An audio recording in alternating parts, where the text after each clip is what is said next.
I'm Ms. Ramirez, founder and CEO of Club Kindness. I'm Samantha Montanero, co-founder of Toketivity. And I'm Lisa Snyder, the other co-founder of Toketivity. And together, we are the creators of Bridges, a conversational series about race, equity, and inclusion. It was, I think, late summer 2020 when Lisa and I had a conversation discussing frustrations that we had been experiencing in the community and beyond. We had a heart-centered discussion around so many things. It was tough, but it was real. We came to the immediate realization that as leading women in cannabis with Club Kindness and Toketivity, we could be a force in real change if we wanted to. Bridges was born. It was born from pain, but with pure intention to create change. Relationships are the base of our lives, and it became clear that so many have a desire for connection, but don't know how to navigate challenging conversations like these. When the ladies called me to discuss the project, I was beyond stoked because if you're like me, you want to create real solutions. You want to dream beyond the current walls and scheme up something new. Something magical and something better for humanity. If we're going to break down these archaic patriarchal systems of oppression, we have to find new ways of breaking into this new era together, through the discomfort, through the anger, trauma, grief, and pent-up energy that is so ready to be healed. Healing is possible. Ashe, sister. You know, Bridges is not for everyone. In fact, it's for a very specific audience. It's for people who care deeply about racial justice and the multitude of crises currently facing communities of color, especially in relation to the war on drugs in America. It is for those who understand just how much work there is to do and for those who are ready to do it. Bridges is for people, women, allies, and everyone who want to heal and repair our society. Because in our view, if it affects one of us, it affects all of us. We created this series to build bridges with our peers, our community members, and those we have yet to meet. We feature brave women and bridge makers on these panels, seeking to develop conversational tools needed for real alignment that work to remove barriers in our relationships. Our ultimate goal is to help others create stronger relationships and be active participants in the healing and forward movement of our society.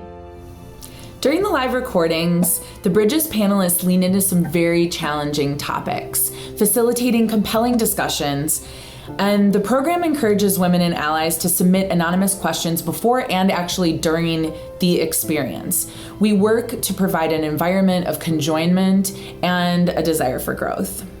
Yes, absolutely. And in these conversations, we address some complex issues like race, equity, tokenism, Black history, racial politics, mental health, and so much more, while working behind the scenes to provide valuable resources for continued study, professional, and personal development. There is so much work to do. And we are ready to do it. Yes, we are. And we want to invite you to join us as we build bridges. And we want to thank you for your support. So this is Bridges, and it is an event series where we'll be having conversations about race, equity, and inclusion. Today's topic is tokenism, inclusivity, and opportunity. And I am joined by three amazing women who I do consider friends and sisters in the space. I do want us to just take a minute, though, before we go into this conversation. I introduce the panelists to really get grounded where we are, get comfortable in our seats, and focus on our own breath. Thank you for having us. Thank you for inviting me to be a part of this experience. It's so necessary. My name is Andrea Drummer. I've been in the cannabis space since 2012, first co-founder of Elevation VIP, which is a cooperative that specializes in elevated cuisine. Yes, hi guys. My name is Dr. Tiffany Bowden. I'm a diversity consultant and cannabis consultant as well. I've been a TEDx speaker. I've been in an inclusion space for probably about 20 years. I'm very happy to be here, to be able to share in this experience with you. And thank you all for coming out to do this work together. I am Tiffany Watkins. I am the founder of Vanguard Magazine, which is a platform for women in the cannabis space. I've been in cannabis for almost 3 in total decades. And through activism and everything in between then and now, pretty much. I want to talk about this word tokenization first, right? I think before we can get into any discussions around the nuances, we have to kind of settle on a definition. And so I'll read what Webster says. It's the practice of doing something, such as hiring a person who belongs to a minority group, only to prevent criticism and give the appearance that people are being treated fairly. It's the simplest kinds of things that make you feel included and not tokenized.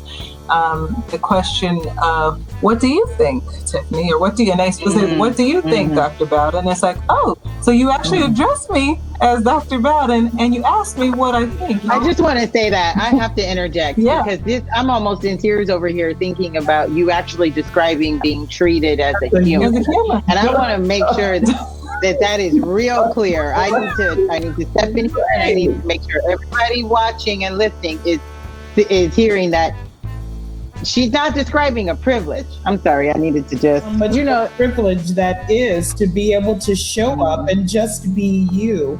Show up and not have to worry about, well, did I have my hair right? Did I have my clothes right? Because I need to go into, a store, or I need to go just something casual. We're talking, you're taking it away from the boardroom, just being casually you. What is the legacy of tokenism?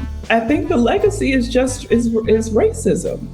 And, it starts there, and then we move into integration, and that word widely used, tolerance, right? And so, and then, then there's also the legacy of affirmative action. So I'm going to make you accept some Black and brown people. I'd love to add to that. Tokenism, it's the other word for slavery. I'm exploring this languaging of opportunity versus tokenism, and is it, and I don't know the exact answer now, but I think perhaps we should relanguage, like versus an opportunity, like I'm giving you this thing and you should feel grateful for, my gifting. It should be a shared experience. Good evening, everyone. Thank you, Lisa. I'm really excited to be back for this second Bridges. This is, like Lisa said, a conversational event series about fostering collaboration and healing. And in this first phase, our discussions are centered around race, equity, and inclusion. But the topic for today's talk, this evening's talk, is specifically Black history and intergenerational wealth. We created the series to build bridges and to develop tools we need for real collaboration. And today we're going to feature two amazing, brave women and fellow bridge makers. And I'm honored to be joined by Khadija Adams and Tiffany Sharp today. And in a moment, these two ladies, they're going to join me on the stage. And we're going to start to embark upon a discussion that I hope inspires each of you to further affect change in your families, in your businesses, and in your communities. I wanted to thank supporters and sponsors, Vanguard Magazine, Kissing Lions, This Is Jane Project, and Black Cannabis, as well as EBK Apothecary. Without your support, we would not be able to do this. So we really appreciate your support in making this happen and for spreading the word. Well, thank you, Khadija, because I love to hear stories of particularly Black women just, bulldozing through the barriers and walls. So it's a pleasure and honor to get to hear your story. I'm Tiffany Sharp. I'm here in Sacramento, California. I'm an attorney.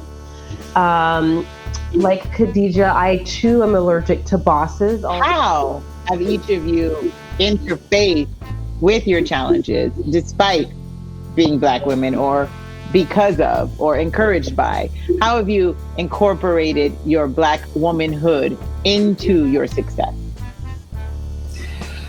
Well, I'll let Tiffany go first. Because this is a point that will weave throughout every conversation we have in this Bridges series. And as we talk with Black women, this is common. This sort of white speak or this Black speak. Code switching came up in the last discussion, and then we talked about just putting that down and not having to code switch because I'm showing up as exactly who I am. That's absolutely right. Now, So just as some background, my parents are from the South, and they are very into education. My mother was an English teacher, so like I sound like this. Like this, I talk to my plants this way too. Oh my goodness.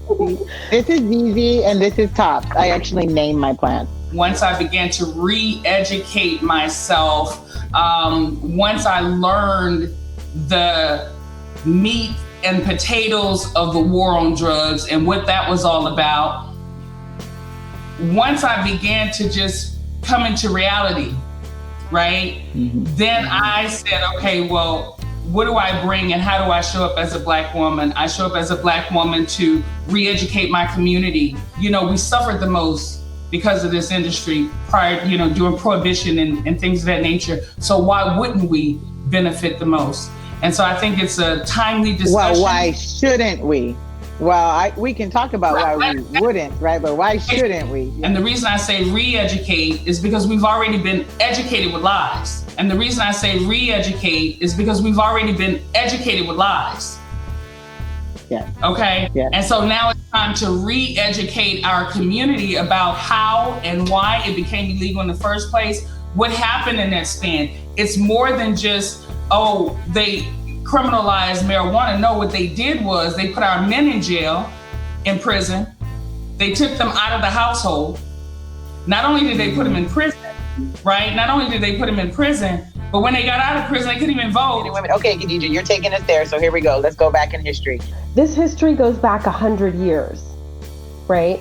The history of marijuana prohibition, and even the history surrounding why we call it marijuana versus cannabis, why it's called and the term using cannabis now, how it's the sort of whitewashing of that. Many people just don't know what we're talking about. Okay. So I want everyone to be taking notes on this. I want everyone to be writing down Anslinger, write down Mellon, think about Hearst. You need to do some of this research because we are going to give you these nuggets, okay? But we are not going to do all of the work for you. It took them 90 seconds. 90 seconds.